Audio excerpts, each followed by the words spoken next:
kapatid ko to dati, tapos pinagdasaan ko, kaya hindi na kami magkapatid.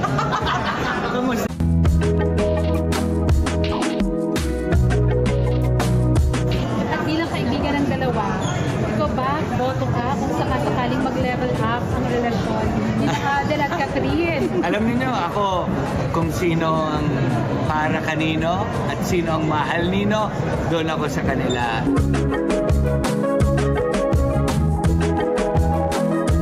Nag-open ba sa'yo si Alden.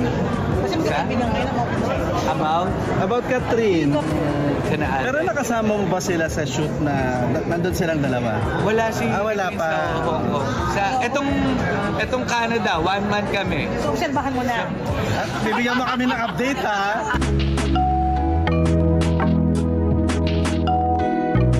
Joros Gamboa, ibinuking ang nakatagong chismis kina Catherine Bernardo at Alden Richards. Matapos nga ang ilang araw na shooting sa sequel ng blockbuster movie na Hello Love Goodbye na pinagbidahan ng dalawang bigating Philippine celebrity na sina Catherine Bernardo at Alden Richards. At matapos nga ang ilang taong inaantay, sa wakas ay napagdesisyonan ng kasalukuyang taon ang balik-tambalan ng Catherine na agad nila sinimulan ang ilang eksena ng Hello Love Again sa Hong Kong, kung saan video din ang highlights sa unang episode ng nasabing pelikula. At galing lang kayo sa shooting ng Hello Love Again.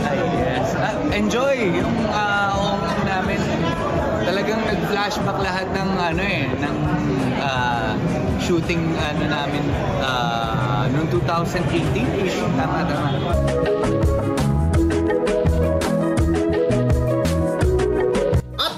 Nga ang ilang eksena sa Hong Kong ay balik Pilipinas ang magtropang Jijo din, at ilang araw nga ang lumipas ay umating si Joros Gamboa sa isang event kung saan dito na corner ng mga press people ang isa sa sidekick ni Alden Richards na si Joros Gamboa na napakwento sa karanasan nila sa Hong Kong kasama sina Catherine Bernardo at Alden Richards, kung saan dito nga nagsimula ang kwento ng Catherine bilang sina Joy at Ethan sa nasabing pelikula noong 2018 hanggang sa nilisan na nga ni Catherine Bernardo ang Hong Kong at lumipad papuntang Canada dahil sa kanyang pangarap.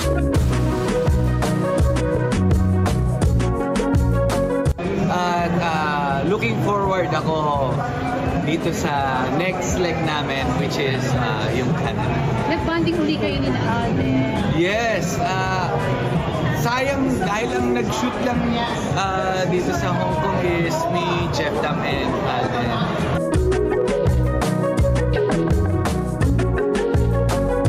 Para may umutot.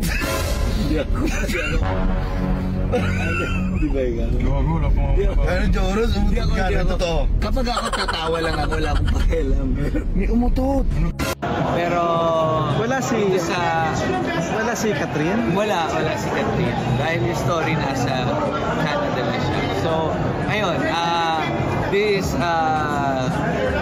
end of July, magsisimula na kami mag-shoot sa Canada for 1 month. May napansin ka ba mga pagbabago kay Alden ngayon? Wala, sobrang siya pa rin same Alden as before. Saka yung kasama nga namin si Alden, sobrang tuwan-tuwa siya. Sabi nga, namiss ko kayo ni Jeff Tam. Sa inyo lang ako tumatawa ng ganito kagrabe. Dahil kapag kami, walang Alden Richards, walang Jeff Tam, walang Joros, lahat kami magtatropa. So, same pa rin na kami ng kwarto.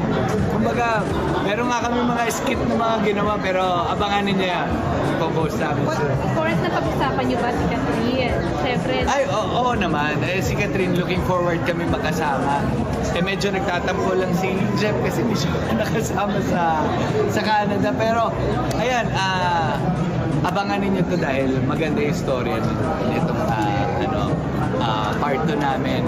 Hello Love Again. And, ayun, syempre, malaking factor nila na sa mga OFW. Talagang story nila to eh. So, masaya, excited ako. So,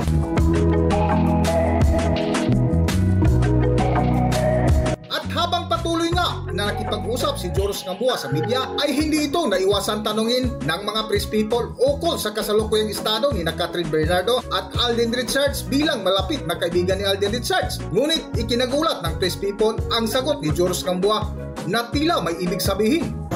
bilang kaibigan ng dalawa, ikaw ba, boto ka kung sakasakaling mag-level up ang relasyon ni Adel at Catherine? Alam niyo ako kung sino ang para kanino at sino ang mahal nino, doon ako sa kanila. As long as, kumbaga, keep lang nila si God sa center ng relationship nila, all is good ako.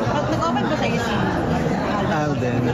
Kasi magkakaibigan kayo ng open About Catherine, kung Sa totoo lang, ako kasi hindi ako maaasahan sa mga bali-balita or mga... Hello In short, hindi ka married. Oo, hindi ako sa mga... Hindi kasi namin napag-usapan masyado si Catherine. More on yung... Doon kami sa banding namin. Pero aware ka na meron gano'n, na lumalabas sila, naniligaw. Aware, pero yun nga yung kinakaasar sa akin ng asawa ko. Sabi, hindi ka man lang nagtatanong ko. Pati asawa mo? Oo, yung asawa ko. Ano, ba't tinatanong lang ako? Hindi siya for Wala ba? May update ba? Sabi ko, hindi ko natanong. Ba't di mo tinanong ilang araw kayo magkakasama? Hindi ko naman, sa akin kasi hanggat hindi naman sila nagkikwento, hindi naman ako hindi ako nakikialam sa love life ng mga kaibigan ko. Kumbaga, basta ako nandito lang ako para sa kanila lahat. In general. At sa huling bahagi nga ng kwentuhan ay patuloy na tinanong si Joros Gamboa ng mga entertainment press kung saan nauwi sa tawanan ang sagot ni Joros Gamboa sa mga taong nagtatanong sa kanya na na-excite sa susunod na gagawin ni Joros sa nalilink ngayon ni Catherine Bernardo na si Alden Richards na patuloy na inabangan ng mga Catdin fans. Para sa buong kwento, narito ating panoorin ang video. pero nakasama mo ba sila sa shoot na nandun silang dalawa? Wala si wala pa. Sa Hong Kong. Sa etong Canada, 1 month kami. So, obserbahan mo na. At bibigyan mo kami ng update ha. Para video. O, bigay mo sa amin, ha? yung mga behind the scene ha. Bigyan ko lang i-disclaimer, wala kayong maaasahan sa akin. Pero, ayun, sa akin, ayun, basta, eto, looking forward for ano. Pero in general, Joros, kung meron kang siguro choice na para kay Catherine, anong klaseng lalaki yung gusto mo para sa kanya? Sa akin, ang makakapili lang kasi talaga nun siya eh. Kumbaga hindi naman niya ako magulang eh. Hindi naman niya ako BFF forever din. Dahil expert ka sa love life, anong Ultimo nga kay Sandara ka, tinatanong nila, ano ba? Alam niyo kung sinong gusto nila, basta supportahan ko lang. Dahil sila naman nakakaalam. Pero anong payo mo kay Alden sa pagpili ng love life niya ngayon? Ay, ako naman, ang payo ko for everyone, basta mas mahal ninyo ang Diyos sa partner ninyo, okay ako doon. Para kay Alden, ano ang payo mo para kay Alden for Catherine? Ay, yun nga. Katulad ng sinabi ko, alam nyo, parang lagi nyo lang naririnig, parang pasay na tong basta mas mahal ang Diyos, everything follows. Salamat, Joros. Ay, thank you. Joros, medyo tayo. Bago ako matapos. Grabe naman ako. God bless na. Ako na ko, hindi. Joros Gamboa, naman naging kapatid ko to dati, tapos pinagnasaan ko, kaya hindi na kami magkapatid. Kamusta? Kumusta na? Mabuti naman ikaw. Ay, very, very good. Congratulations dahil talagang matutuloy yung mga proyekto. Ano naman masasabi mo siya? Ay, thank you kay Lord dahil si God ang ating provider. Thank you sa lahat din ng mga towns mo. Ano naman ang mensahe? Hanggang